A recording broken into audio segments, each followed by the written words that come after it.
Can you imagine the fourth largest economy on Earth rationing power? I mean, that's crazy, right? And at the same time, you're going to shut down nuclear power plants and surge coal. By the way, this makes them completely non-reliant on their Paris targets, which they fought for and said was such a sacred document. The moment they're hit with it, they're like, oh, no, we're good.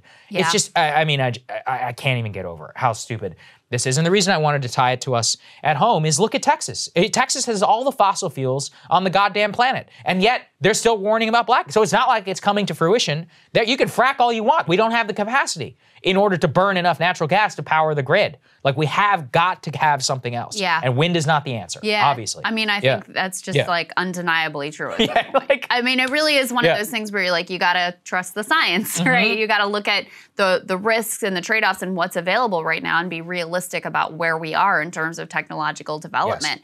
And we've seen echoes of this at home too, of trying to decommission nuclear plants to lean into dirtier sources of fuel. And this is just nonsensical. It really is. And at the same time, energy is becoming even more critical to just human health and safety when you consider these massive heat waves. It's 113 degrees in Texas. In Oklahoma, it was like literally 120 degrees in parts of Oklahoma. My mom sent me the thing from her car. It's 115. You have to have air. I mean, this is like, it's getting now in parts of this country and places around the world where air conditioning is like a human right, a basic need for literal survival. Right. And so if you don't have a reliable grid and reliable energy sources, it's a very dangerous situation. So, yeah, I mean, our policy with regard to Russia is just, it's backfired. It's completely foolhardy. We were just actually looking before the segment about how they have the highest Russia has the highest current account surplus in history. And part of that, yes, is imports collapse. But the other part is they have record-breaking oil profits thanks to our policy.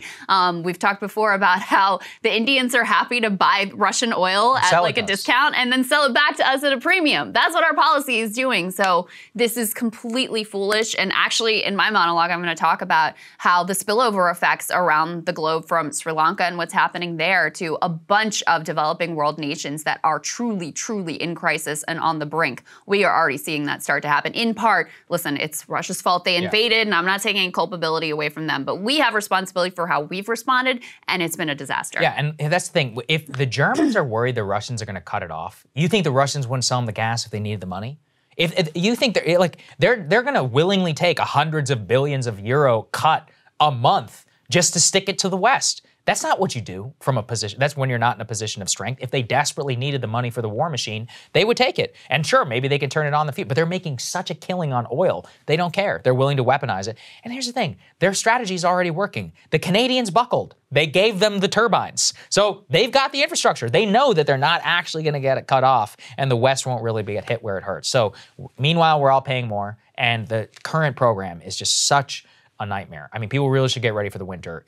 I really think prices are going to be out. Like, whatever happened in 2021, it's going to be even worse after the invasion. Cable news is ripping us apart, dividing the country, making it impossible to function as a society, and making it impossible to know just what is true and what is false.